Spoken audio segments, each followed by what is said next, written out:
Hey there! Remember that toddler game Unity AI struggled to build? The one where you select a dirty car, clean it, wash it, dry it, and then change tires? This time I had Claude do it, along with a couple more tests. I had the same three questions as before. Can AI knock out a quick prototype? Can it help with level design? And can it build shippable game all on its own? And after Unity Assistant's price tag, the real question is going with Claude any cheaper. Buckle up.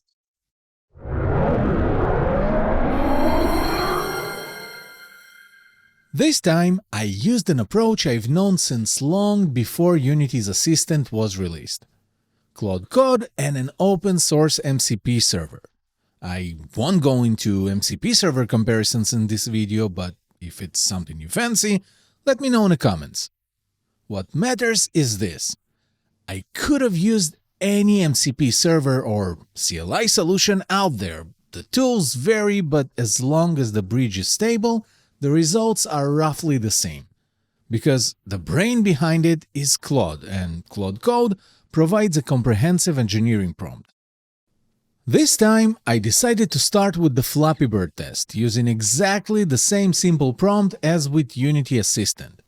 Unity did it in 3 minutes, from prompt to fully working prototype. Well, almost fully working. There were minor issues, but still, 3 minutes is 3 minutes. The funny thing is, I filmed this the day Anthropic released their ultracode feature, and I was eager to try it even though I didn't know what it did. I expected the agent to take longer than Unity's 3 minutes, partly because Claude thinks a lot about its implementations, which I love, and partly because, honestly, this MCP is a bit slow. What I didn't expect was half an hour. And while that's still fast for a prototype, it's 10 times slower than Unity AI. The result, though, was solid. The movement, the twins, the UI, it even tracked a best score, which Unity didn't, and added a beak to the bird. And the code? A solid A. It used my coding conventions, it was structured, and it followed the SRP principle. Something you can come back and work with. But then I noticed something. It used IamGUI to draw all of the UI. Just like with Unity AI, I didn't ask it for TextMesh Pro here, but still, IamGUI? Out of all 4 options you have? And yet, believe it or not, it's the right call. Let me explain. Well, actually, let Claude explain. In a fresh Unity 6 project, TextMesh Pro text often renders broken until you manually run Window, TextMesh Pro, import TextMesh Pro essential resources.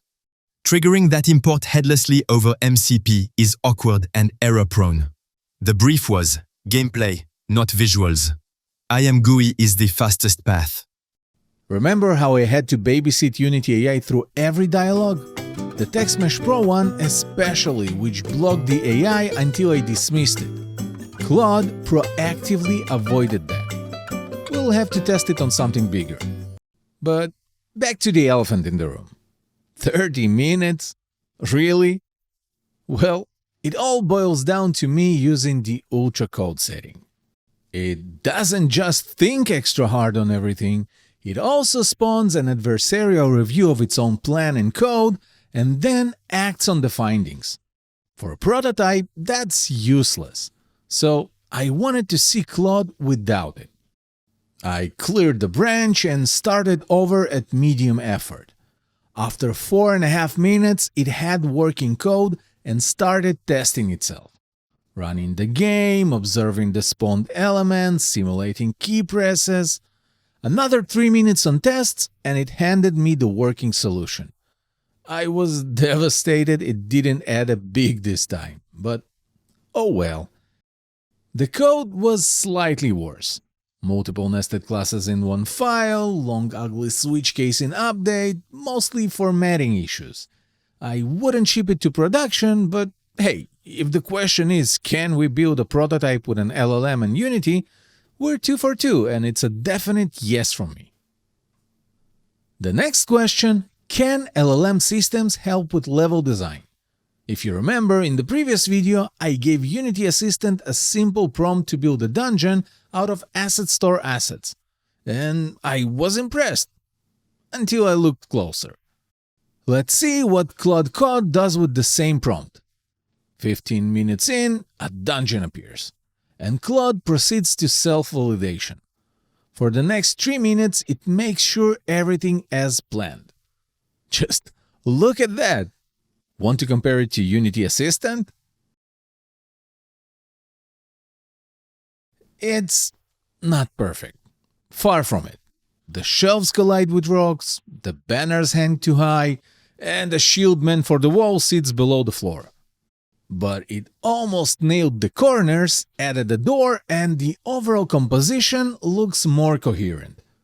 Now, I remembered how Unity struggled with the second floor, so I had to check it here.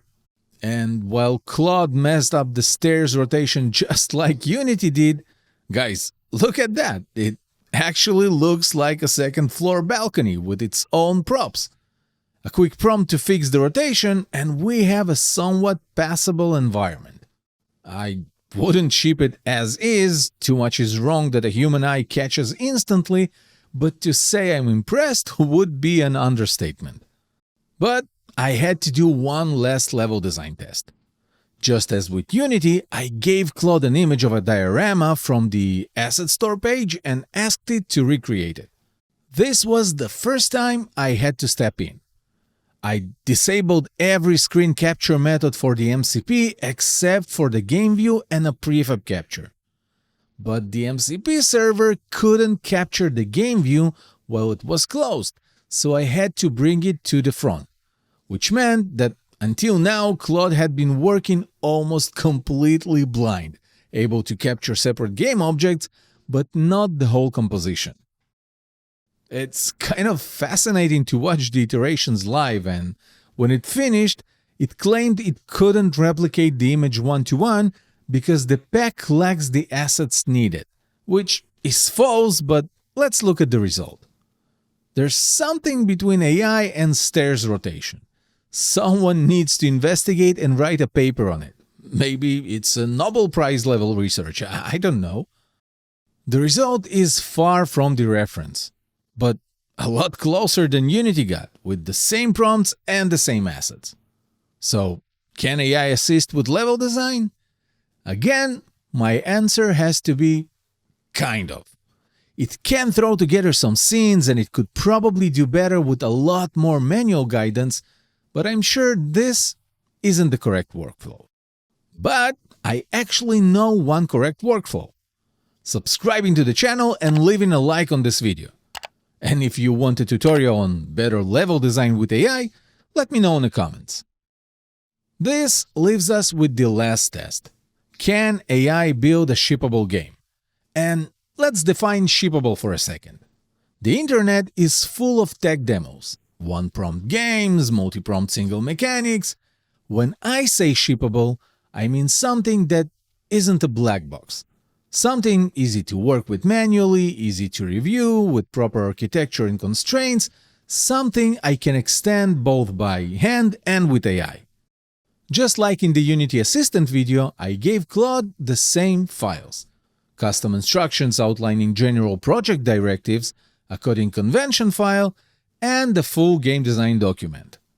But one thing was different this time. Since Claude can generate assets, the game design document listed pre-made ones instead. The same assets I generated for Unity last time when it failed to make what I needed. The images came from ChatGPT and the sounds from 11 Labs. By this time, I already knew that ultracode would increase the time at least 3 or 4 times, and spoiler alert, it did. I still wanted to see it in action. Just as in previous video, I started by creating a high-level plan for the whole game. Something you wouldn't do on a big project, but the scope here is so small I could afford it. During planning, Claude asked me a couple of questions, and a few minutes later the plan was ready. I cleaned up the context and started the first phase. Going over each phase with you would be a waste of time, because it was surprisingly uneventful. Claude worked through them one by one, needing me only to approve the result. Sometimes everything was great, and sometimes I had to ask for fixes. For example, I had to direct it to adjust the wheel's position. But other than that, no babysitting. My attention was only needed when a milestone was reached, exactly as I designed it. So while Claude worked, I worked on other things, checking back every 30 to 60 minutes. But not everything is sunshine and rainbows. Apart from the small adjustments between phases, there were two major issues. Remember the TextMesh Pro pop-up from before? This time, I'd explicitly asked it to use TextMesh Pro, which wasn't imported into the project, so just like Unity Assistant, Claude had to wait until I noticed the pop-up and dismissed it. The second issue Claude was able to resolve by himself, but it took a while. It generated a controller script to playtest its work, which is amazing by itself, but since the Unity editor wasn't in focus, it wasn't running after entering play mode. Eventually, Claude found a solution to set application.run in background to true, stored it in memory for other agents, and from then on, everything worked smoothly. Because of the ultracode setting, finishing the whole project took a whopping 12 hours, which could have easily been around 6. Would the result be worse without it? Probably. Noticeably worse? I doubt it. It shines most on architectural decisions, so I should have used it on the important foundational steps, but not the whole game. But all of that is hindsight. Instead, let's pause to appreciate the result. I can select a dirty car, then blow the debris away with a blower, and you gotta love the simplistic wind particles it created. But my favorite part is the sponge. The subtle animation of the bubbles is definitely stealing the show. And now, the washing. Notice the line renderer imitating the hose? Claude really nailed it. Last step is to dry the car with a towel. And now I can head to the garage where I can pick a new set of wheels, which applied with a smooth twin animation. And of course, confetti at the end. Everything done by Claude through an MCP with no manual work whatsoever. And of course, as a programmer, I had to go over the code. But for me, there were no surprises. I used Claude a lot and I knew what to expect. It followed my instructions to the letter, both in terms of coding conventions and architecture decisions. The whole game was built with vContainer. It used interfaces, SRP, separated code into logical domains, and created unit tests. All in all, a better code base that I've seen in many places I've worked. But I had one more challenge. Remember the shippable part? Being able to work with this code isn't enough. I wanted to add more content easily without writing any code. Just like a game or a level designer in a real studio. But the issue was that Claude never used prefabs. Everything is just plain game objects in the scene. So I asked it to create some prefabs and mark them as addressables. I wanted dynamic asset loading and the ability to add new cars and wheels without writing code. Just dropping in assets, copying prefabs, and adding addressables labels. Apart from writing the code, it needed a couple of UX changes, but after 2 more hours with ultracode enabled, I had a proper addressables and multi-scene setup. With a pretty ugly loading screen, but that was intentional. Now I can add any number of cars and wheels, replace the graphics, and ship the game on mobile. And let me know in the comments if you want a video about that. So, can AI build full games? Also, kind of. On one hand, you just saw it do everything. On the other, it still needed my guidance, decisions, help, and adjustments. Many of those decisions come from years in the industry, but some are just me being human, noticing things a machine, well, at least for now, can't. And before we wrap up, let's talk money. The roughly 15 hours I spent on the toddler game alone, using Opus 4.8 with ultracode enabled, took about 20% of my $100 plan, which gives 5 times more usage than the $20 plan. This wasn't the only thing I did with Claude this week, but the rest was negligible. So, in 2 days of work, I spent a full week's quota of a $20 plan. Divided by the number of weeks in a month, it's roughly $5 on this thing. And it could have been less if I hadn't abused the ultracode setting. AI can greatly increase productivity in all aspects of development. Fortunately, it is not ready to replace any of us just yet. This is not to say some executives are not trying to do it, but you know how it is. The nature of the profession has changed though.